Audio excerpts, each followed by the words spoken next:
because I have a lot of stuff to give to you. And just so you know, we're going to put the PowerPoint presentation on the regional website so you can have all the details there. So you're not madly screaming or writing down, because there's so much information. At one point, I'm going to have Megan come in and talk a little bit more of the social capacity of it. And then we have some exciting news of what's going to go forward for the regional website, and Vanessa is going to talk to you about that as well. So I'm just going to share my screen, and I apologize, it may take a second to get this together. Portion of my screen, yes, share, and where do I want to go? From the beginning. There we go. Can everybody see that? Thumbs up. Awesome. I'm just going to bring this down a bit so I can see people as well. There we go. So here we go. So the present marketing team. Vanessa Eklund, she is at Bytown Beat Course in the Ottawa area. She's on the regional management team, and she is now taking over my role as PR and marketing coordinator. So woohoo for that. You will see tonight Megan DeClerq. She's with York Harmony Chorus. She's the social media administrator, and she takes care of Facebook and Instagram, okay? And then we have Jen Fable. Jen is also in my chorus, so I've been working with these two people, and I trust them a lot, so I got them involved in the region, and she's a graphic artist. Jen would have been here tonight, but she runs a wellness circle on Thursdays, so she has a group tonight. So she gave me all the lovely information, and I put it together for you all. Okay, so we're going to first start off talking about public relations versus marketing. So public relation is the practice of understanding the purpose of an organization like your chorus and its relationship within your society. It is the planned and sustained activity of engagement between the two parties, society and your chorus, to influence a behavior change and build a mutual understanding and trust. So you want people out there to know that we are good, we're safe, you can trust us, we have a whole bunch of fun. So then there's the difference between marketing. So marketing is the process of, of getting your potential customers and members and clients by using products and services. Now, the key word here is the process. Marketing involves researching, promoting, selling, and distributing your products or services. So the main difference is marketing is focused on promoting and selling a specific product, which would be your chorus, whereas PR is focused on maintaining a positive reputation for the company, for the chorus as a whole, okay? So we're going to start off by looking at logos. Now, most of the choruses out there have a logo.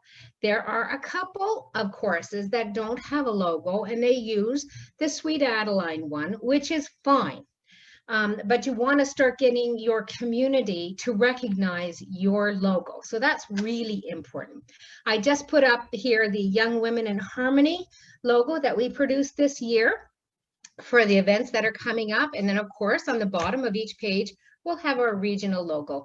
Both of them were created by Jen. All right. So the first things we have to do is we have to understand why you need a logo and what's the purpose, okay? So when you get together, and it's usually a group of people who get together and say, okay, we have a chorus logo, but we have an event every year. We have the same event twice a year. So why not go out of the box and say, let's create something that we can use every year for that particular event. Get your community used to seeing that particular logo. So anything that you put out should have your chorus logo on it somewhere.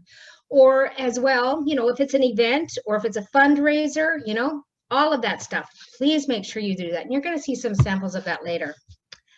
So the next one is define your brand identity. Who are you? Are you a competitive chorus? Are you a community chorus? Do you do performances all the time? Do you just like to sing? Do you visit places to go and sing? So you have to identify who you are. And it's really important to have all this stuff written down for sure. So now we have to find inspiration for your design. Once you find out who you are and what you like to do, so let's say, okay, what do we do? Do we like the bold things? Do we like flowery things? Do we like jazz music? Do we like, all sorts of different types of music? And you put that into your design. So you have to find your inspiration. One of the real good things to do is to research your competition, choruses, or any other musical organizations within your community. See what they're doing out there.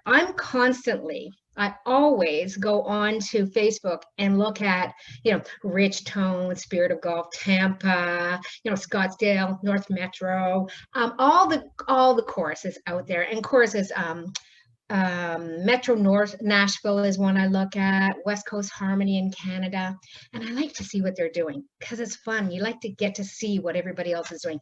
We also have a lot of musical organizations in the York region. So I always go and see what they're doing. And we'll talk about that later as well, once you find out who is in your community. Choose your design style. That's really important. Are you a real funky type of chorus? Are you a jazz chorus? Are you, what type of chorus? Are you a Broadway style chorus? What is the feel of your chorus? What do you want to portray? Do you want to have it fun? Just whatever the design that you're looking at, make sure that you choose some and to start playing around with them.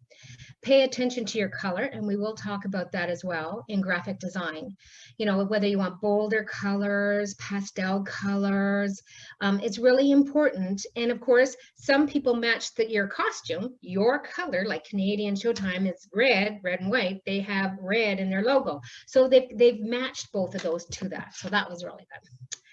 Choose the right typeface, point size, line length, line spacing, letter spacing. Play around with some fonts. We'll also talk about that more about that in graphic design, because that also says who you are as well. Okay, if you have bold letters, whether you have fine letters, it all gives the impression of who you are. Communicate with your designer. That is the most important thing. Once you have got all this information that you want to create this logo with, it's really important that if you do a contest within your chorus and say, we're creating a new logo, these are the parameters. Or if you have one person who does it, who's a graphic artist, you can say, this is what we're looking for. Because there's nothing worse than having somebody go and work on something, and then all of a sudden they show it to you and you go, oh, that's not what I'm looking for. And that's like, oh, that's their time. You want to make sure that everything is clear for sure. Always evaluate your logo options because you can change them. As time goes by, whoops, is that me? Oh, what's happening here? Somebody's unmuted. Oh, is that what? No, I don't think anybody's unmuted. Lisa Michaels. Vanessa's not. But Lisa Michaels is the one that's echoing. Yeah, I think. Sorry. Okay. No. Oh. Okay. Okay, we're there. We're good. I felt like I was in an echo chamber. Hello, hello, hello, hello, hello. So we won't. Thank goodness you don't have to listen to that. Always evaluate your logo because you can change it. And I think that's the most fun part of all of this is you can rebrand yourself. As time goes by, the chorus will change and you can see how it changes and it evolves. So will that as well. So that's really, really important. Okay, I'm going to click on that. And integrate your design in everything that you do. It's really important that people who are looking at you or wanting to find you will automatically know by your logo. Okay, so put it in your brand everywhere. Okay, so this is the fun part. Look at all of these amazing logos that I'm just gonna I'm gonna hide everybody here so I can see. There are some awesome logos on here, and you can tell when you just look at them what it's all about. There's like music components in the majority of these. You know, we see Canadian Showtime Chorus. Again, they've got that red through it, and the music lines, the staff, Circle of Harmony. Great logo. It's a circle of harmony, and they've got the circle in the staff lines. So it's just beautiful. Heartland Singers, they incorporated the heart into their line. And all of these, you know, Greater Kingston Chorus has this beautiful colored background in it. And it's just, and you can see the music notes in there. I could mention all of them, but I just wanted to pick out a few. Not that anyone is better than the other, because they're all amazing. They're excellent. My suggestion, though, is that you should always have, you can see, just say like York Harmony has that one. And then I asked the Heartland Singers to give me a transparent one. You should always have different styles of your logo that you can use. So it's not always one with a white box around it. And I'm sure you do have it, but I'm just saying out there, you should have a bunch of different styles that you can use. Okay. So right now, I'm just going to bring this back here for a sec. So right now, we're actually going to break out into a few breakout sections, maybe 4 or 5 people per group. And Sue Melvin is going to do that for us. And this is what I want you to talk about. I want you to talk about, if you're involved in the PR and marketing, or if you want to, you know, do you have something that you feel that you can offer your chorus? And at the same time, share with each other any successful marketing plan or something that you have done that has attracted either members, fundraising, or whatever it is. So it just doesn't have to be on membership at this moment. But if you've had a successful thing that you've done with some marketing, it's only going to be 10 minutes. So that's why there's only going to be 4 or 5 people. Just short, just a little conversational piece about that. And so how many breakouts would we have then, Sue? Oh, that would be about 10, right? 10, 11? Yeah, so it'd be great. So just have a chit chat. Okay, so you can chit chat about that. It's only going to be 10 minutes, and then you'll be back with me. So I want everybody just to keep those little notes in their head there, so we can talk about them later, what other people had said they had done. So I'm going to talk to you a little bit about graphic basics. Okay, and this was information because Jen's a graphic artist. She had sent this to me. So we're talking about color. Not only does color have a big effect on the overall aesthetics of your design, color can evoke strong reactions in people. Red, for instance, is an intense color used to convey energy and passion and action. And on the other hand, yellow can convey happiness, and blue, peacefulness. So depending upon what you want to portray, we use those colors. Then we go into lines. It seems simple enough, but a well-placed line can make or break your design. Are your lines straight, or are they gridded, or are they hand-drawn? Are they squiggly, off-centered, diagonal? All of these things affect the aesthetics and the overall feeling of your design. Okay, shape. And you'd never think that you'd think of all of this when you're putting something together, but it's really important. Like colors, shapes also convey moods in design. Angular shapes like squares and triangles are often seen as more aggressive, where smooth curves are more passive. Squares are familiar and stable, where circles convey a feeling of peace. I guess for that good old peace sign was made for a reason. Scale. Scale in design is how one element relates to another. Size is how big each element actually is, the actual dimension on the page. You can't have one without the other, and both contribute to each parts of the design that are most focal. Okay. Quick question for you, Mom. Are you supposed to be sharing something? Oh, is it not sharing? No. Oh, well, that's really poopy. Okay, hold on. Oh, okay. I'm going to go back a page here and I'll share again. Sorry. I guess when I went to the breakout, just a minute. I do apologize about that. I had to read. So if we have breakouts going forward, maybe we don't put me one in one. It might be a thing. So here we go. So sorry about that. Thank you for pointing that out, Megan.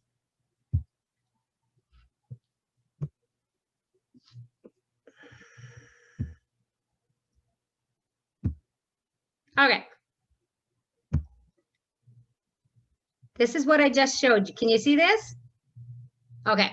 So I just went through the color and the line. And then I talked about shape and then the scale of how things are. So the next one I was just about to talk about is space and texture, often called blank space or white space. This element is crucial to design. Space allows the eye to relax if there's too much on a page and take in other aspects of the page. A design with no space is overwhelming and incredibly busy. It's just too much for the eye to take into. So it's crucial to give your viewers enough space on any design that you have. The world is full of varying textures and people are very familiar with this. Adding texture to your design brings a sense of realism to your work. And that helps the viewer connect to your piece, 3D pieces, having a little background behind it.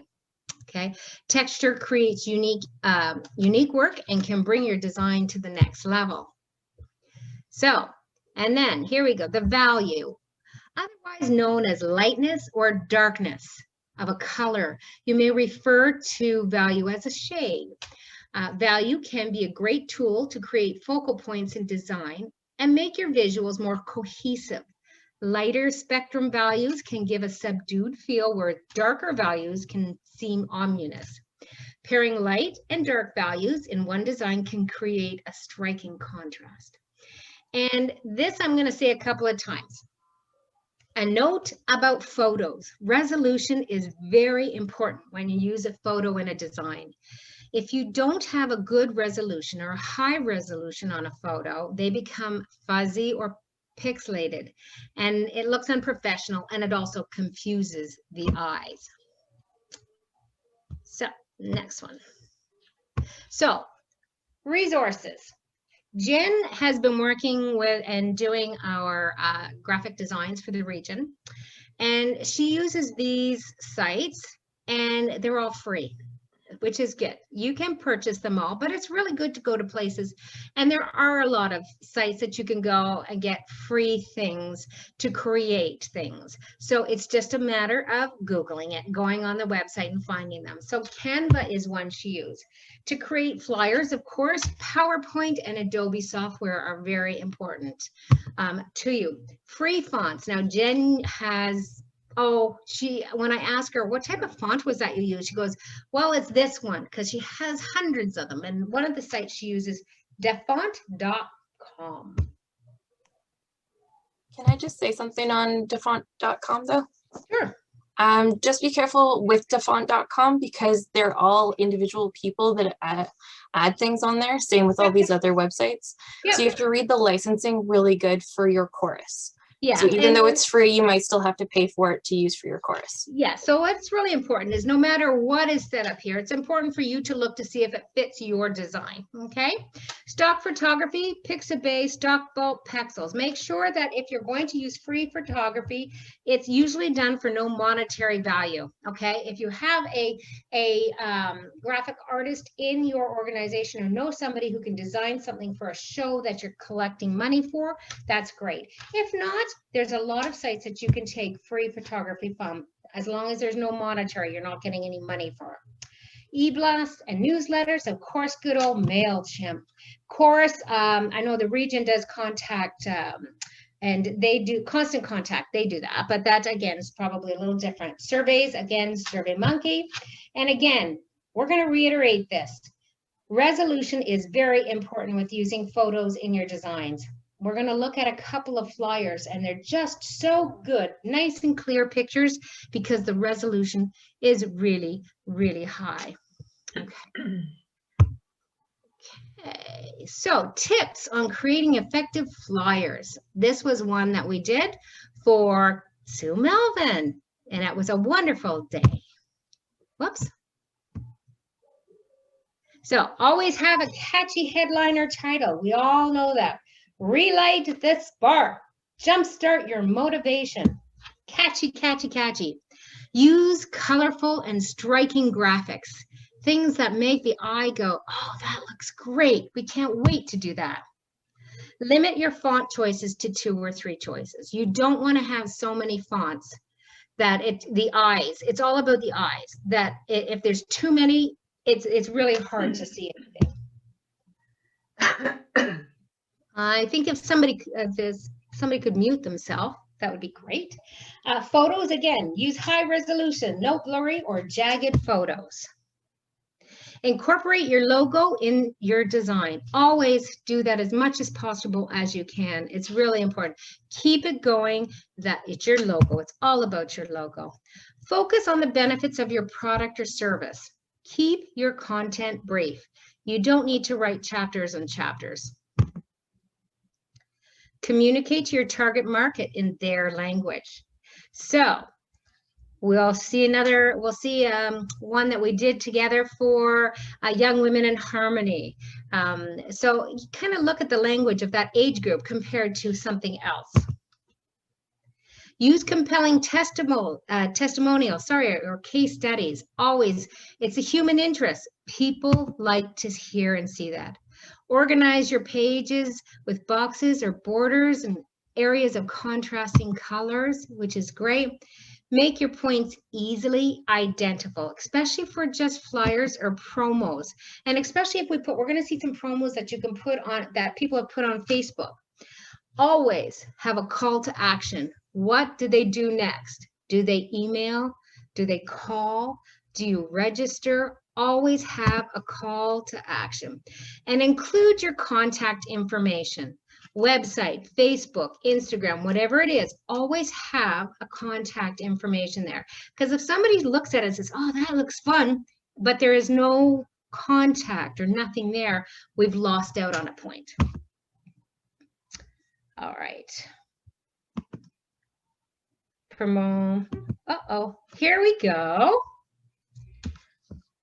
Just going to bring this up. Okay. We have had some amazing designs in the choruses, and I wanted to be able to share some of them with you.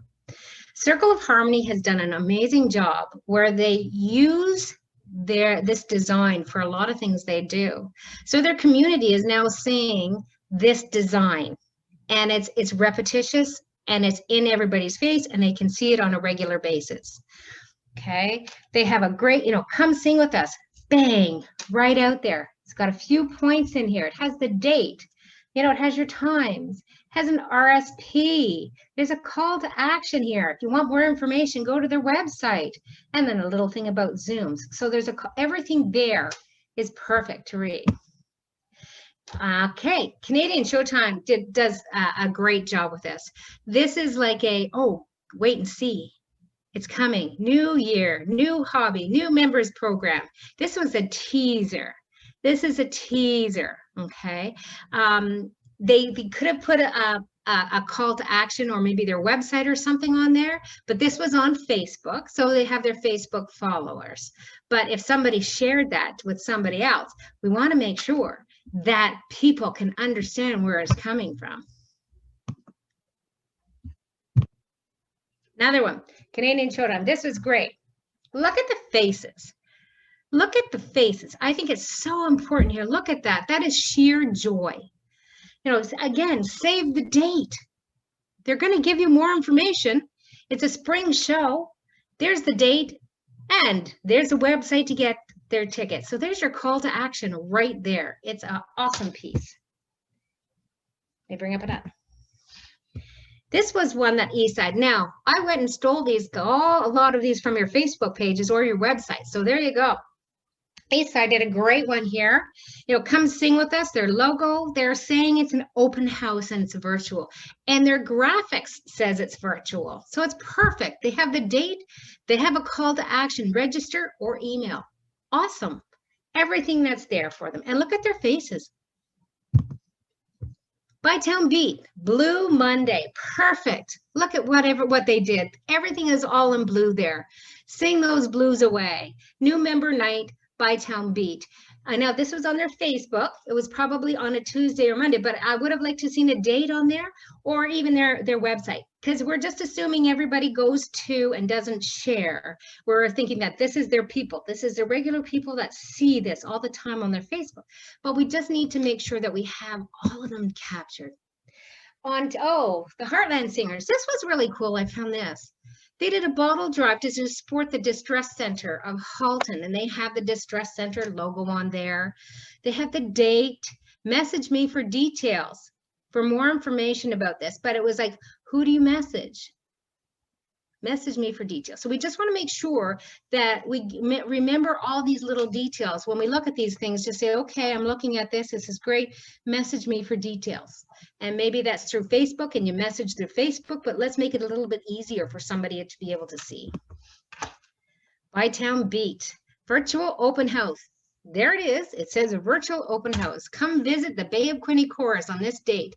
The only thing I may not have wanted to do was put the Zoom right there. You know, it's like bang, it's right there. You may want to say, you know, to register here, or to, you know, to get the Zoom link, you know, here. I'm hoping they didn't have any interesting people go on there, but I'm sure they had a successful night. And it tells everything, you know, it tells a little bit about them, and it has their Facebook page. Okay, so that's good. Okay, so this is one. I'm just gonna, my head's in the middle of this one. This is YHC's. We have this heart that we put a lot of our faces in. You know, we tried to say global pandemic, kind of few, too many fonts in there, but we have the call to action, the date, and, you know, it was a successful thing. Are there things that I would love to change? Sure, but it was successful. We had quite a few people.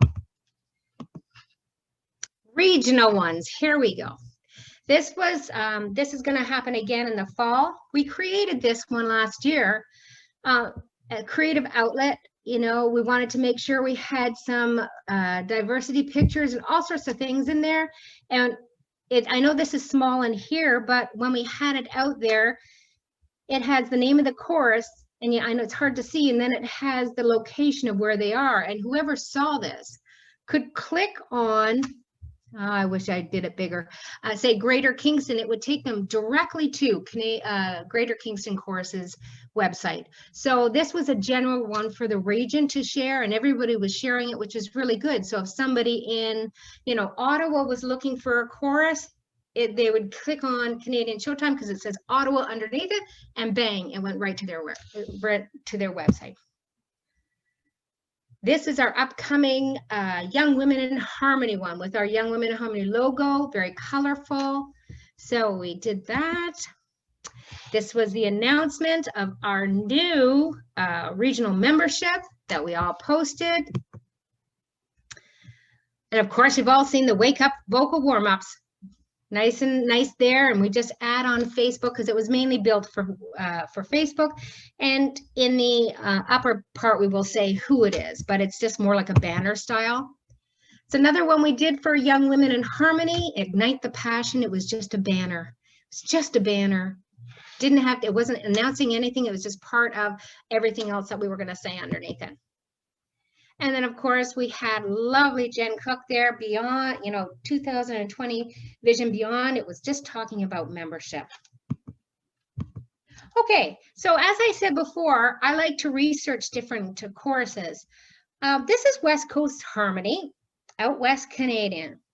They do a lot of marketing. They have actually a couple people in their chorus who, they're lucky they belong to a marketing firm. So they're able to do this, which is great. But everything that they produce, they use the same format, the same colors. So it's very, you know, people will say, oh, there's West Coast Harmony again. Oh, look, they're there again, because they're constantly using the same colors.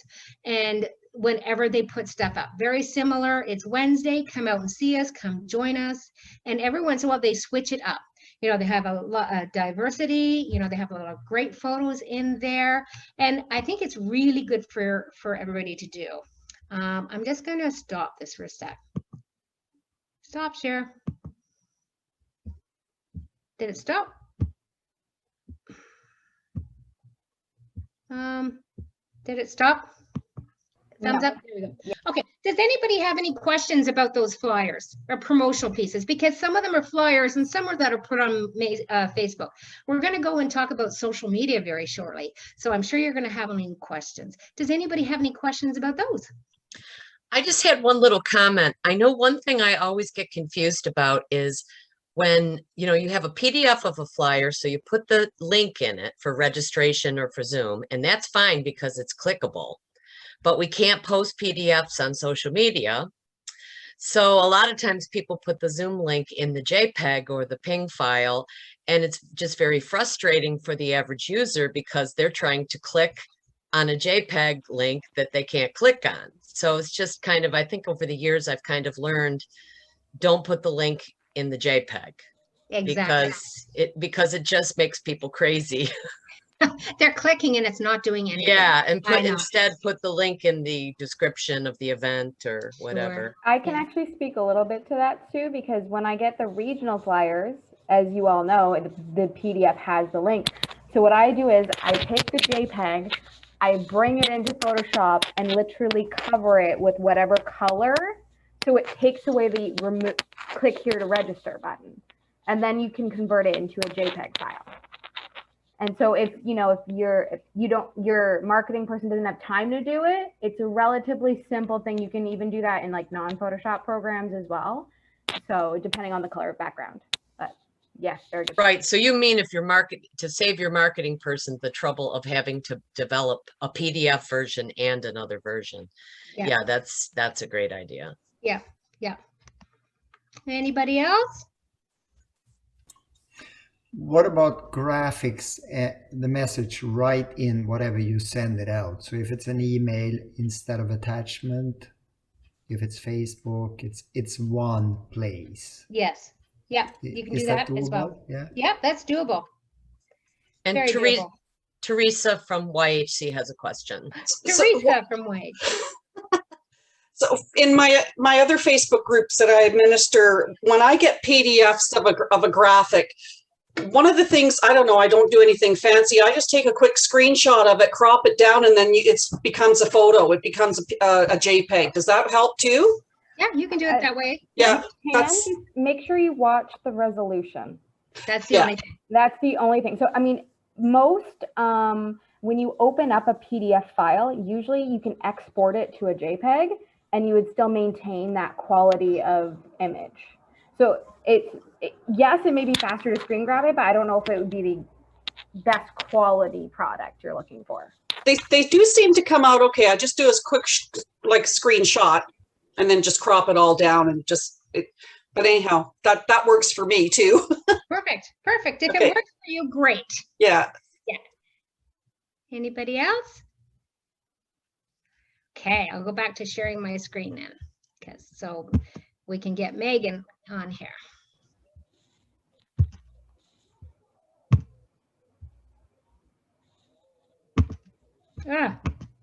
Stop. Can you see that? Yep. Perfect. All right, Meg. And then, awesome. So I'm going to run through a little bit of social media. This goes, I touch upon mainly chorus things. There's a couple of the regional things, so you can see the differences between pages. But first thing that you really have to know when starting social media is knowing who your target audience is. Is this page for your chorus? Is it for your fans or potential members? These are two very different pages. We actually spoke about this briefly in our little chat room, is that one of the courses have more of a members dedicated page, which is totally fine, but you do need to have the difference. They kind of aren't the same page. So really decide what you're going for. Our suggestion is create a public page for your fans, for your potential audience members and future members. You can create a private group for your members so they can post their photos or fun memes or videos there, but it helps streamline towards your target audience. That being said, you have to look at the demographic you're trying to reach. I find it's very important to talk with your director and the team about the visual look you're going for. The purpose of social media is to gain followers and gain potential members in our case, or gain audience members. People are attracted and engaged with what they see. So in this case, it might be time to update your chorus look. You know, I know we talked about graphics already. However, when you get back to being in person, you have to look at the photos you're posting as well. Look at your costuming. You know, this all relates to who you're trying to attract. And be conscious of who does follow you. You know, unfortunately, there is such a thing as overposting. A lot of people will try to overpost things that they think their chorus will like and appreciate. But as we mentioned, these pages aren't necessarily for you, it's for your followers. So, you know, post weekly. You don't have to post daily if you don't have relevant information. If you do, if you have amazing things to post, by all means post every day. But if you're just posting for the sake of putting something out there, may not be the best option. So a couple ideas for posting are showcase you. What have you been doing? You know, take Zoom photos, screen grabs of your rehearsals. This shows that you're actively meeting and incites others to join in. You know, showcase your fundraisers. I've been seeing a lot of fundraisers on Facebook lately, which is fantastic. You know, if you want more outside activity, people need to know. Do you have any performance videos of the past? Are you doing a virtual chorus? You know, or post-COVID, do you have any upcoming performances? If you're posting old photos from your course, which is completely fine, but put a caption on it. There have been times where I've seen a photo and I'm like, are you meeting in person? And to me, because there was no caption, there was nothing, it was just a photo of beautiful singing voices, but that can be kind of confusing at times. So no matter what you post, always give it a caption. It can be one-liner, it can be throwing it back to this great night, or look at our costumes from this event, just something simple to kind of explain what's going on. So always make sure to caption your posts. Megan, Paul Allen has a quick question. Yes, sorry, I have my document blocking the chat. Hi, no, I didn't put it on chat. Oh, okay. Hi, Megan. I'm from Greater Kingston. Yeah. And we don't have a lot of exposure on Facebook to the public. We have our own members Facebook page, and that's pretty active, but it's mainly pretty private. But for getting out there, there seems to be a reluctance because we don't know enough about licensing and exposure and privacy and all of that. Can you talk to that? It seems to be in this part. Yeah, you know what? If you're posting your own content, you're not going to really have any privacy issues. The privacy issues will come back to, as Vanessa was mentioning earlier, about, you know, if you're not looking at the licensing agreement on certain documents, that's where you can kind of get tricked up, but that's only if you're asking for like a fundraising event where you want people to pay you for something. And so in the general thing, like for instance, if you're posting screen grabs of your course, for my course, we basically sent out a document at the beginning saying, we are going to take your photo. If you have a problem, let us know. So that way, for instance, we had, this was a couple years ago, somebody was going through an unfortunate lawsuit for a health condition. And she came up to me and said, I can't have my photo online anywhere. So what I did was I took two photos, one with her in it and one with her out of it. That way I could send the one with her in it to just her, so she could keep that memory, and then post the one of her without it on social media. But I think it's very important that you have to basically have a ground set rule that, like my course doesn't, we don't even ask anymore because they're so used to me constantly sharing things. But that is something that we had to have a conversation about with social media. Everybody kind of had to be approved in order to publish this. Does that help a little bit with your question? Yes. And what about the virtual performances? Virtual performances, if you already have the copyright to sing this song because you had to buy the sheet music, you're allowed to sing it in a performance atmosphere, correct? It's the same thing as video because you're just sharing a performance. What I do is when I share the video, usually at the end of the video, I'll be writing in the arranger's information and the original lyricist or whoever basically wrote the song. You write that kind of at the end, or on YouTube, you write that in the comment, like the status information, I guess. And that should pretty much cover it because you've already bought the rights to sing the song when you bought the sheet music. Does that make sense? I don't see you, so I'm like, I can't see if you're nodding your head or if everything. You know, okay. Okay. Yes. Thanks, Kay has a Megan. question. Sure. Well, a comment, YouTube and Facebook and maybe others have a blanket license with, owners of music. So your own material, like Megan says, you can perform it. So it's different from a live performance where you would pay ASCAP fees and those kind of things. And if you're interested, you can read all about that on YouTube and Facebook if you have a lot of time. And to piggyback off that, this is why when we suggest doing like videos of your course, it's you performing it, because if you start using songs that other people use, that's a no-go, and I can guarantee you Facebook will take your video down.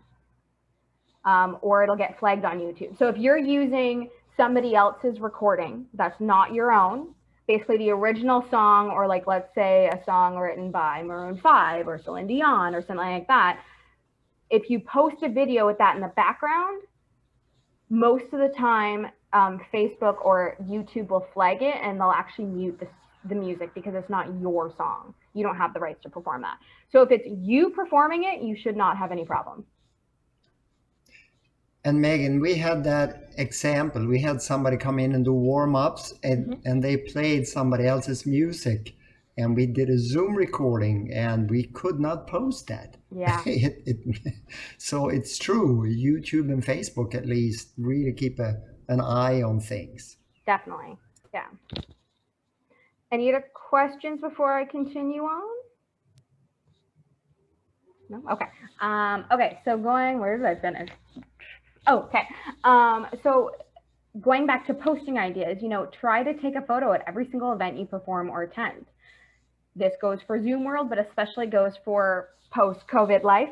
So, if you're not at a performance personally, assign another course member to take a photo.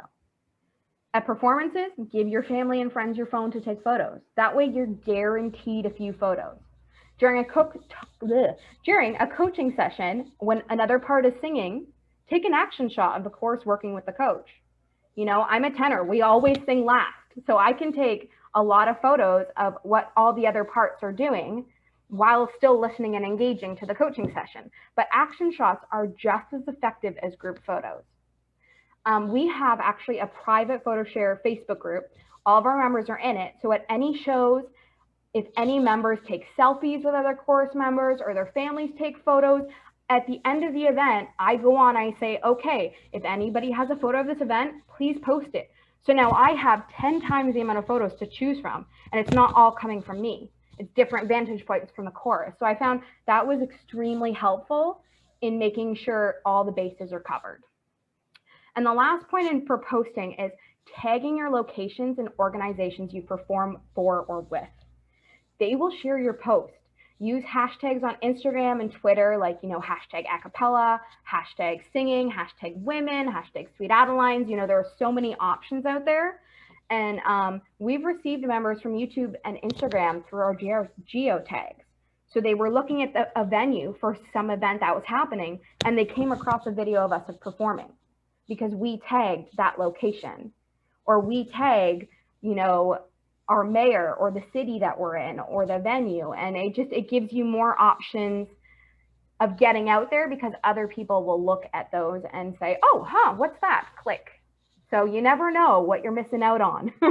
Yeah, we're going to talk about hashtags very shortly, but just mentioning this now, one of the things that's really important is to find out all the musical organizations and stores or anything that's in your community, get to know them and get to be able to share their stuff and have them share your stuff. So we're doing a lot of cross traffic.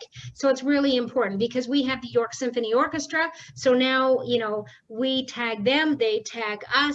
There's the men's organization, we tag each other. There's a music store, we tag each other. So it's really important just to create more traffic. So I'll talk about that later too. More. Definitely. And to that point, we had a joint show with the York Symphony Orchestra, and the next fundraiser we had, they shared it on their page.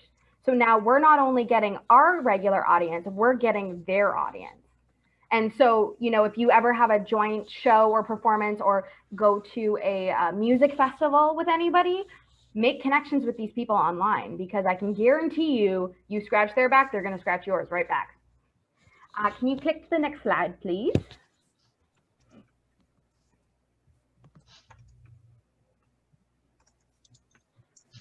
Awesome. Okay, so now we're just going to go over overall tips for social media. So the one thing I suggest is going through your analytics. It's not fun, it's not glamorous, but you'll notice what gets likes on your page and what doesn't. And like I mentioned before, there is such a thing as too much posting, and I think it goes back to knowing your target audience. For instance, Region 16 is different. Our audience, our target audience is members. It's our choruses in our region, members who like musical memes, who like funny jokes, who like the questions where they can interact. In a chorus case, not all your fans or supporters or potential new members are going to understand those things. They're not going to see a musical meme and be like, that's really funny. They're just going to keep scrolling and you're not going to have an interaction. So we personally very rarely post a meme or a musical thing, but sometimes if it is right for our audience, we will post it. So you just have to kind of streamline what your audience is, and your analytics will definitely help with that. So look at your peak response times too. When you go into your analytics, I've noticed the response to be good in the morning and early evening. So in the region, you'll notice most of our posts come out between 7 a.m. or 7 p.m. And this just helps adjust for when we post. For instance, I wait until the next morning for my chorus rehearsal, because my chorus rehearsal doesn't finish until 9:30. And I know not many people are going to react at that time. So I wait until the next morning to post, and we get twice as many interactions as we would have if I posted late that evening. So number 2, schedule your posts in advance. You have a big performance or a fundraiser coming up, schedule your post to come out once a week until your show. You'll see that on the regional page, is every time we have an event similar to this, you'll see it once a week to remind you it's coming up. And I don't have the time to go in every day to do that. So I create schedules weeks in advance, and I know exactly what's coming out. For instance, just like the chorus rehearsal, that night, I'll put the post all together, schedule it for 8 a.m. to come out the next day. So I don't have to worry, I know it's coming out. And it's just a huge stress reliever, so you won't forget. The next one is get your members to share your posts. Not only share, but comment on the original post, because this will bring more traffic to your page. It encourage them to invite their friends and family to like your social media. So to Paula's point, when you're starting out, you have to get all of your members on whatever social media the platform to go like their page. And maybe they say, hey, if they have a sibling, if they have a parent, if they have kids, can you go like this page too? Because that's what's going to keep bringing it. And then if they see something they like and they share it, bam, you have new people to look at. So the more you interact, the more outside traction you will get. So one of the next points I think is very important is to pick 1 or 2 social media platforms to focus on at first. Unless you have the experience to do more, my opinion is to start with Facebook and Instagram, then move on to something like YouTube and Twitter. And if you really have the guts, go for TikTok. But it's okay to just focus on one. You know, I would rather you have a very good one social media site, and then when you feel comfortable, move on to the next one until you can feel like you're doing a good enough job in all those. You can click to the next one, please. This one's very important. Use your members' strengths. Someone might have great photo taking skills. Someone may be great at art design. They might be great at making videos, editing, you know, a great wordsmith. It's not all on your shoulders as the PR marketing person or as the social media person. For instance, like this, Jen does our graphics. I work with the social media. In our course, we have a team. Neither of us are the PR or marketing coordinator. We are on their team. So the PR marketing people work with the overall community and the marketing, like we talked about earlier, but in our course, they don't post online. So use others to take the stress off yourself in this case. Don't be afraid to boost your posts or create a Facebook ad. I know they could be a little scary, and money is always hard to spend and it could be risky, but take the risk and you will be rewarded. For ads on Facebook, you can choose what demographic you're trying to reach, what time you want to release it, what format. You know, it will expand your reach beyond your friends list. And I think this is very important because when we share something, only our friends see it. And so your friends who have already seen something 8,000 times, you know they're not going to join or come to a thing. So it's really good to try to get out of just your friends list. So for a big show, a membership drive, those two in specific would be really good to try to boost or create a Facebook ad for. And lastly, this one is very important. Make sure you like and tag on any social media platform the regional pages. So on Facebook, it would be like Ontario Region 16 Sweet Adelines.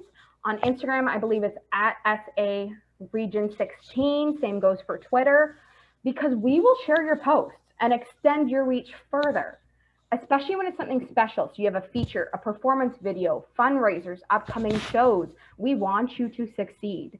We try our best to catch all of your posts, but sometimes we're scrolling on our feed and it doesn't pop up. I can't help you. So tag us, that way we will see it and we are more than happy to share it for you. So that is the end of my part of the presentation. Do you have any questions? Oh, thanks, Sue Melvin. Just reading the chat now. Is social media a much better way to go than paying for ads on our local newspaper? Honestly, I think they're both great. Being completely honest with you, because we have 100% gotten members from our local newspaper. Again, I think it goes to your target audience, because realistically, if you're looking for younger members, newspaper isn't going to cut it. Can guarantee you they're not going to see it there. My opinion, though, is really go with both, because we have gotten members equally from both. I'm just reading the comments to make sure I didn't miss something. Thanks for whoever talked about print screening. Okay. Good. Looks like Thank I'm done. you, Megan. No Thank problem. you. All right. Social media training, of course. Good old Facebook. Oh, come on. It's got to come up. You know, we all know Facebook is the most widely thing right now. When I took this off, it was 2.4 million. I'm sure there's a lot more in there. And, you know, it's really a primary platform to connect. So really, as Megan said, use your Facebook, you know, share and share. It's very important. One thing, like Messenger, which of course is Facebook's child, make sure that you keep an eye on that, because it's really important to be able to see if messages come in. One of the posts that I boosted for, which one was it? What was the one with Melody Hine?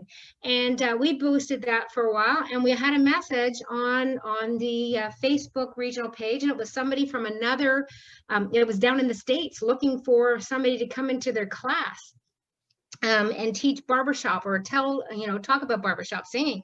So, you know, Sue Melvin was great enough. She contacted them. They were in another state, and she directed them to their local Sweet Adeline course. So it's really important that we have that available to you.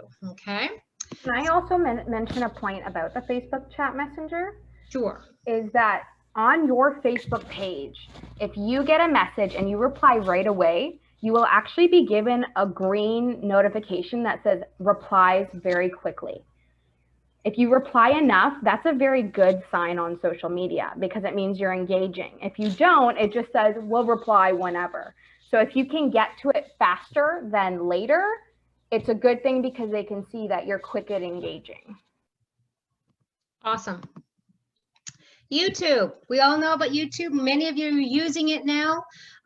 So many active members. You know, it's all compatible with iOS and Android, and you view it, you share it, you rate it, you report it, and you comment on the video. And it's age appropriate, that's for sure, and it generates interest. And you can put your YouTube on the Facebook, so it's like all interactive. Instagram, okay, it's all everybody knows it's a sensation. It's unique features, you know, you can have account to members. You can make it private if you want to. It's really good to promote things on there. Always have it. It's really good to link it to your Facebook if you could, and that's important. Instagram, you know, visitors can share images, photos, live videos, stories, and lots of really good things. So, you know, Instagram and Facebook, if you're going to do two, start off there. That's for sure. Definitely.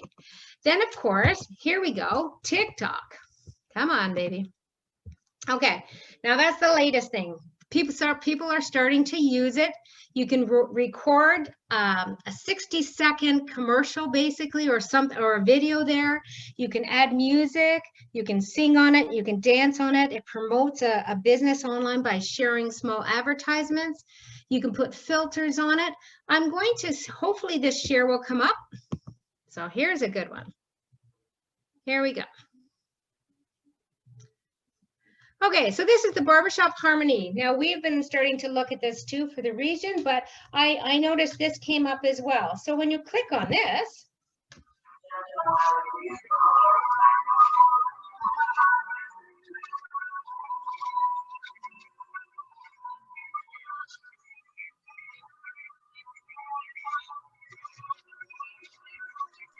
Yeah, the audio is very poor. We can't. is it? Okay, thank you.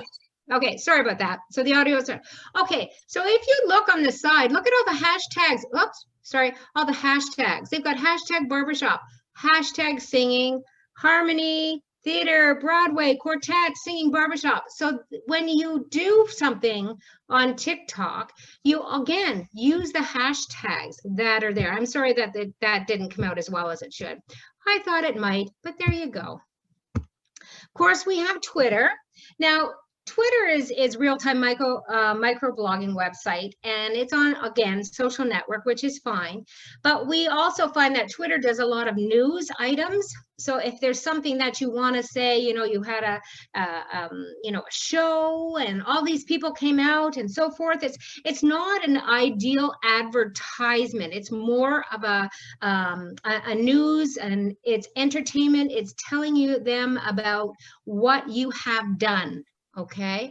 But I think it's great. You know, if you have a picture of a show, a successful show or something, and you want to put something on Twitter, that would be awesome. Okay. Martha? So, yeah. Quick question from someone, from Martha Grant, your namesake, okay. about how do you know what hashtags to use? I'm going to go through that in a second. Okay. Hold on. Snapchat. Okay. Now, some people use Snapchat, multimedia messaging. You know, it's something for you to look at if you want to see it. You know, it's again send a video and image along. It's another form of being online. There's a couple of other ones here, and I'm just going to say it, like LinkedIn. Professional people are still putting advertisements on there. WeChat, it's one messaging platform. Reddit, it's a network of communities based on similar interests. It's more discussion than anything. There's a new one that just comes out. I don't know much about it, but I was told it's called Clubhouse, and it's a drop-in audio only live podcast, and it's an invitational site. All of those things you can look in to see if it fits your chorus. Hashtags. Here we go. This is what we're going to talk. Okay, so hashtag is a word or keyword phrase preceded by, there it is, the number sign, the hashtag, or the pound, really. It's used within a social media to help those interested to find out, interested in your topic, to be able to find it, and they search a hashtag. It's really important to use hashtags. It's a simple process. Searching a hashtag pulls results for each post that you use. Using a hashtags help you reach your target audience, and likewise makes it easier for others to find your information. They compel an action. When a user sees a hashtag that's of interest, they will likely spend time looking through your content to bring it up. And hashtags, okay, are being used more and more in different platforms, impacting the amount of information put directly in front of the social user. So, hashtags. Here's a cheat sheet. First of all, when you're on start with Facebook. You can use the same thing on Instagram when you post it there. Put at the very end of everything, hashtag region 16, hashtag region 16 chorus, hashtag region 16 quartet. Put one of those, then choose another one. Put your geographic location, as Megan had mentioned. I just put a couple of these things here, like YHC sings, or like Bytown Beat Chorus, BBC sings, or Orangeville Show Chorus sings, Region 16 sings, Canadian Show Chorus sings. And then we usually put our location, like YHC East Gwillimbury, because that's where we are right now. So if anybody's looking for anything in East Gwillimbury, it'll pop up. Can I just add on to that too? I do Sure. think the location is very important. Yeah. So for instance, YHC is in East Gwillimbury. I will do hashtag East Gwillimbury, hashtag Newmarket, hashtag York Region. Yep. Because if anybody is looking at York Region posts, they will see us come up. Yeah, it's really good. And yeah, right. We've even put like YHC York Region. So it's like all sorts of one. Use, I spelled Sweet Adeline's wrong. My apologies out there. Look at that. Add a Sweet Adeline tag, hashtag Sweet Adelines, hashtag Sweet Ad 75, hashtag Life on a High Note. There's a million of them that you can put out there. You can choose all sorts of different ones. Read R16 in Harmony, barbershop singers, barbershop, a cappella, choir life, or you can put chorus life, harmony together, sing with us, Zoom rehearsals, together in song. Like these were just some that you can come, like sing, community. And the thing is, when people go and they search hashtag community, anybody who has posted anything with that hashtag will come up. So you want to be included. This is where you're trying to create traffic. So you need to be, love singing. That would be another one. Be creative with your hashtags. It's really, really important. Can I also add something on to that though too? Of course you can. Because somebody in the comments said, can you create your own? Which absolutely you can. But I would suggest also make sure you have pre-existing ones in there. Because just because you're creating your own doesn't mean anybody's going to know to click on that, right? They're not going to go searching for it themselves. So yes, absolutely. It's great on a marketing standpoint to have ones that are for your own, but just make sure you use ones that are pre-existing so you can get followers out of the pre-existing ones. Exactly. I want to keep an eye on the time here. So Sweet Adeline Marketing. This is the website. Of course, many of you know that Sweet Adeline's International has a marketing section that you can go in. You can pull up pictures. You can pull up postcards and you can slot your own picture in. If you don't have a graphic artist person, this is a great way to start, is to get stuff. They have logos in there, the Young Women in Harmony logo. Up there, that they have a zillion different styles of the Sweet Adeline treble clef in there. Whoops, sorry. They have, again, that's a different brochure, or they have postcards, brochures, everything. And you can go in and you can change out the picture to your picture. So it makes it easy that if you do not have the person involved, you can do that. So I'm going to go through this. Marketing strategies is really important. If you're going to have something coming up, it's really important that you look at what you're doing. Find out who and where your prospects are coming from. That's a common thread, like through Facebook, through flyers, for logos. But this stage, you've already pretty much done some of this work when you've done your logo. Don't ignore your existing prospects while trying to get new ones. Always remember, we have past members, we have supporters, we have everybody. Get people involved. Decide on your social media platforms, as Megan said. Decide, you're going to do Facebook ads, Instagram, TikTok, blogs, other musical organization sponsors. Just decide which ones you're going to do. Have it all written out. Focus on creating compelling non-musical content. It's really important to have that. So if you have a show, you need to have, if you're going to do a press release something, you need to have that all written out. You need to have it all there. If you're going to have stories about it, please make sure that you write everything out accordingly. Send your course information to blogs, to organizations, to press outlets. If you're going to have something, a membership drive, have it all together. It's an entire package that you're going to be doing and taking care of. Create and update your own website on a regular basis. And just at the very end, we're just going to talk about websites as well. Always add new projects. Don't just build a website and say, here it is. Always go back in it, add more pictures. If you had something really fun that you did on Zoom, take a picture, put it on your website. Always keep your website up to date. Don't just have it, here it is, and that's all it is. Always keep looking at it and adding more to it. Set a schedule out for your plan. So if you've got something come up, make sure you have a calendar in front of you and say, by this date, we're going to do our Facebook, or on this date, we're going to start the teasers. You know, membership program coming up, or we've got some news to tell you, you know, stay tuned. Or, you know, if you're going to have that build up, oh, sorry, I'm going to get some water. Make sure that you schedule everything so you know when it's going to come up, and then you don't miss out on something. And the other thing is, as Megan said, like, don't inundate your platforms. Have a plan. Don't put out anything the same thing day after day after day after day.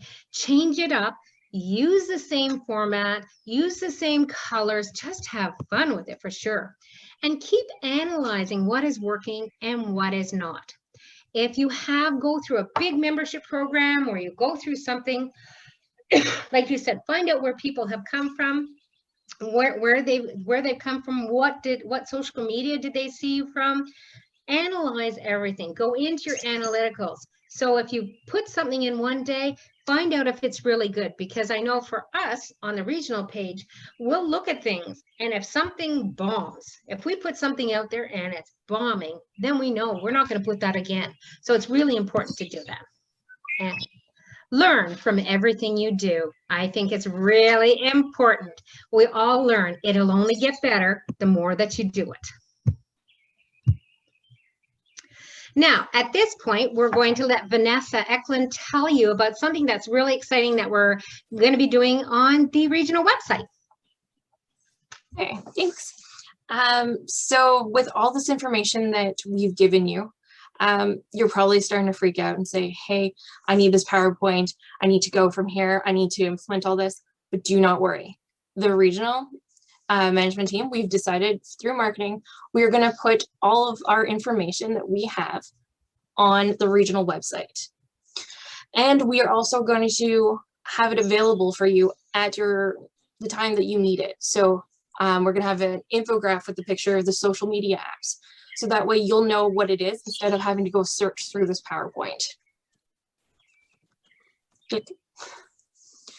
We're also going to give you a social media coordinator job. Like, what's next? Now you got this job, what am I going to do? I'm panicking because I don't know anything about Facebook, and don't even ask me what Twitter is because I don't know anything about birds. So that's okay. We are going to help you. This is what this is going to do. COVID-19 interest story. So we have developed, actually our communications, Jackie, she's actually decided to help us with this. She developed an idea of having a personal interest story that you can provide to newspapers or community just events and stuff that will tell your story in either a press release format or in a personal interest feel. You can add your details in there and you can put it out whatever suits your chorus style. So for Bytown Beat, we wouldn't use the press release because we are more of a community based, but Canadian Showtime, they're very prominent and international. They might go, we might want one more of a press release version. And it also gives you two different styles in the same line of style, if that makes sense. We're also going to give you an infographic on the benefits of singing. So this will be helpful. You can put it on your website, or you can just have it for your everyday kind of stuff.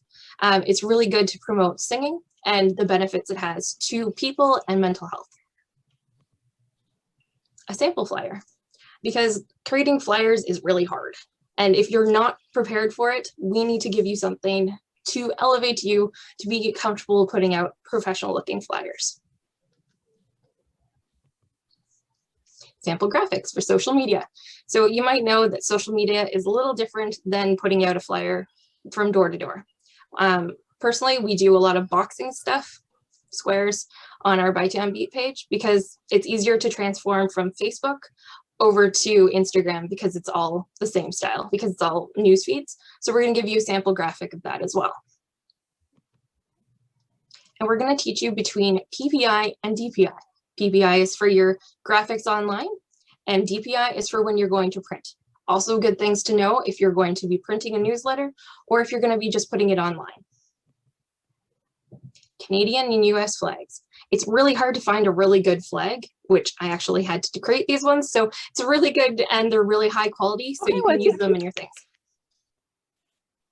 And regional logos. We're going to give you some logos. So if you have to put a logo on something for us or something we're going to give you one that's a high quality and it's a PNG, so you won't have a background. And now the super exciting stuff. Let's go back one slide.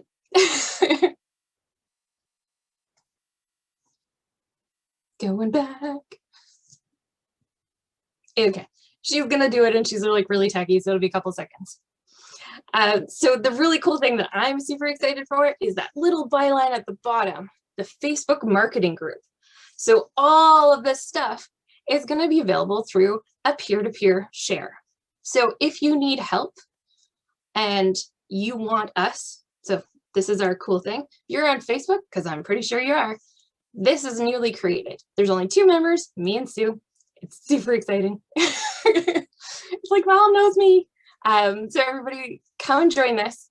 If you have questions, you don't want to wait 3 hours, 3 days, you want to hold it into the next meeting, you can ask us at any time. We're not here to do it all for you, but we can guide you the way that you want to go with your item, whether it be questions on privacy. We can't do legal stuff, but we can kind of give you an idea of what we're doing. Or if you're going, okay, this is the graphic I'm putting out, can you help me a little bit? I'm a little struggling at this, or I want to promote this, but I don't know. And then everybody in the region who's marketing coordinators or the graphic design for their group will all be on there and they can provide feedback for you. It is like a brainstorm hub of marketing people, which is amazing for this website and for our region. So we don't have stragglers because they only got the job because we only got on Zoom. We're going to elevate all of us together as a region, and we're going to work together. So that's me. Mute. All right. So I have one more slide, and then I want to open it up to questions. I know we've got a couple people here who are might be doing some new websites, so we want to figure out what you're doing. So here we go. So life is about using a full box of crayons. I want you to be able to look at the colors, enjoy, make sure that you get everything out there that you need. Dream in colors. I think it's really important that you get it there. You think outside of the box. I think we need to do that. We need to get some more thinkers in this and make your own magic. Again, think out of the box. You can do creative things, all sorts of stuff in this. And right now we're all on social media, and just remember, you know, maybe it's 6 months down the line, maybe it's a little bit further, but I would suggest, wait, I had a squirrel moment there, so I'm going to finish this. Be creative, be positive, stay inspired.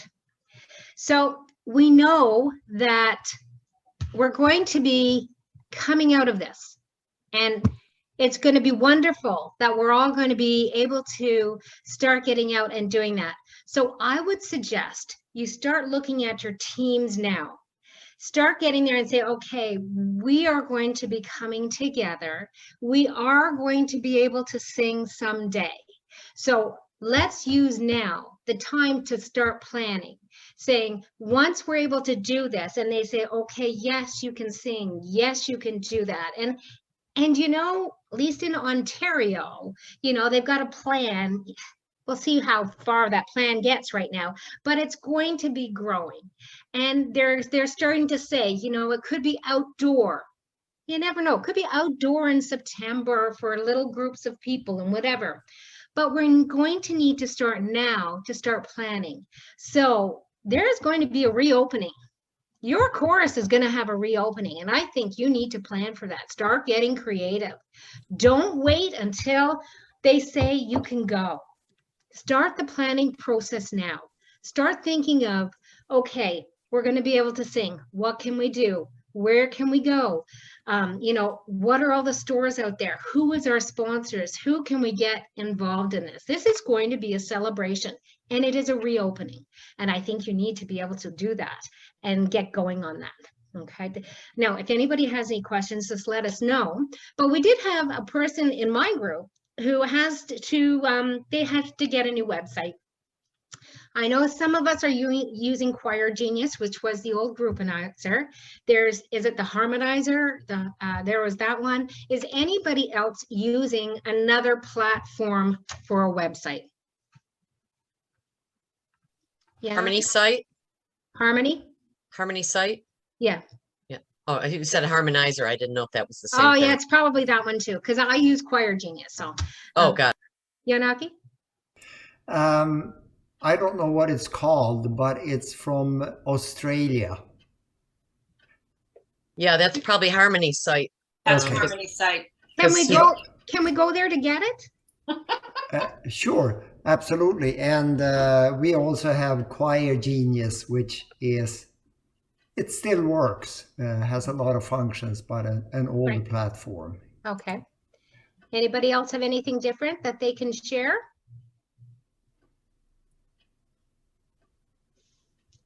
Suzanne has her hand up. Who does?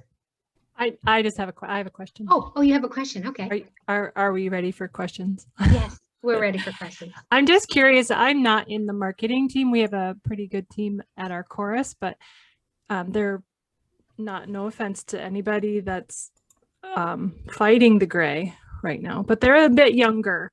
So I'm just curious, what is a good way to approach some younger people to, one, get them involved, because they're most likely on some of these social media websites, but is there, any tips on how to get other people involved? Yeah. You know, people are saying like a lot of young people are doing the TikTok, you know, and doing that. It's really, I think we need to get our membership involved in this, to be honest, because we need to get them to start like sharing everything we do. Start looking at your graphics too, see if we have to modernize things to make it a little more appealing to that age group would be one thing. Right now, you know, it's really hard to have young people come on Zoom to do that. But of course, when we get back together, I think it's important. You know, there's all sorts of developments that you can do with having people come in, but it's really, the membership really has to be ready to jump in and to share with everything. Megan, do you have any other ideas? On the social media aspect, like platforms, yes, you mentioned TikTok. Two that younger generations do look at are Instagram and Snapchat. Yeah. I'm not a huge Snapchat person. If you have people who are willing to do it, by all means. But I do know Instagram is still a very popular platform for the younger generation. So that might be something, if you're not as proactive as you want to be on that, maybe you do. Yeah. Susie from East Side has a question. Yeah, saw that hand. Actually, it's a comment on just this, and it's funny. I just finished a conversation with my daughter about this, and she said that getting information from sources, whatever the source may be, for her generation, she's 21. TikTok is really the way to go. Snapchat, she said, you know, being in, you know, having to use marketing stuff a lot myself. Snapchat is more of a texting platform. And if you are sending information out on Snapchat, it really is, if it's not getting to your peeps, like you really have to have lots of friends in Snapchat. And if it's not getting to them, they're going to just delete you.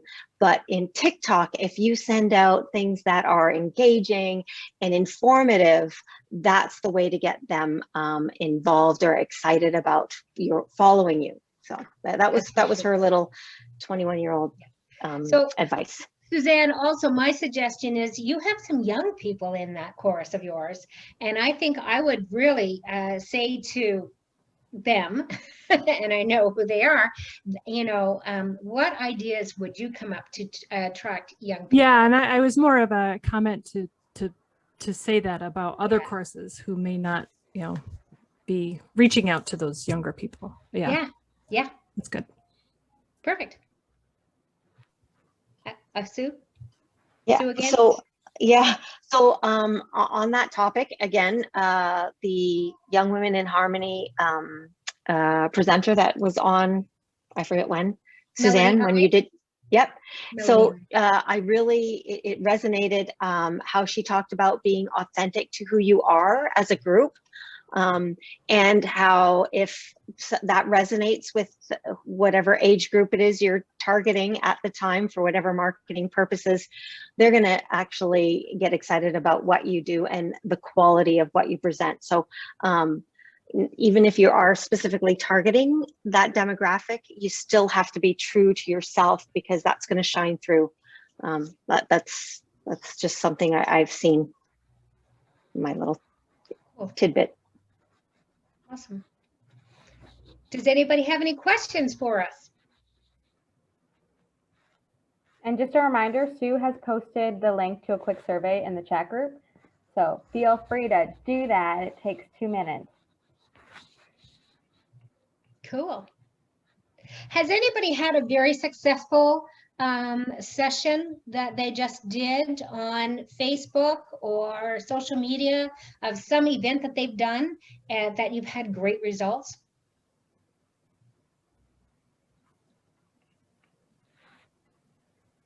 Not an event. Oh wait, Yaki, you go ahead.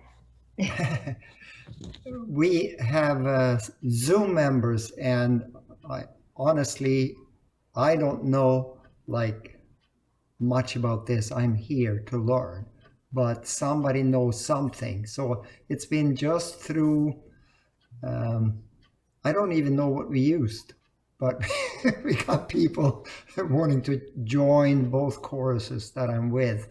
Not huge numbers, but enough, and really good singers that fit really well with what we do. And so I guess one of the things that I like today, and I think, you know, Keith, to your point, with this other group that you're in, is sharing.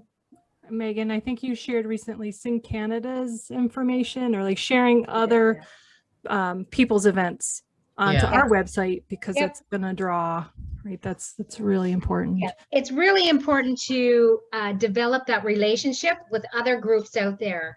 And you know, we started that with a couple, like we even have the mayor tags us and we tag the mayor, and we've just created that bond within the community that, you know, if somebody's having something, we'll post it on ours.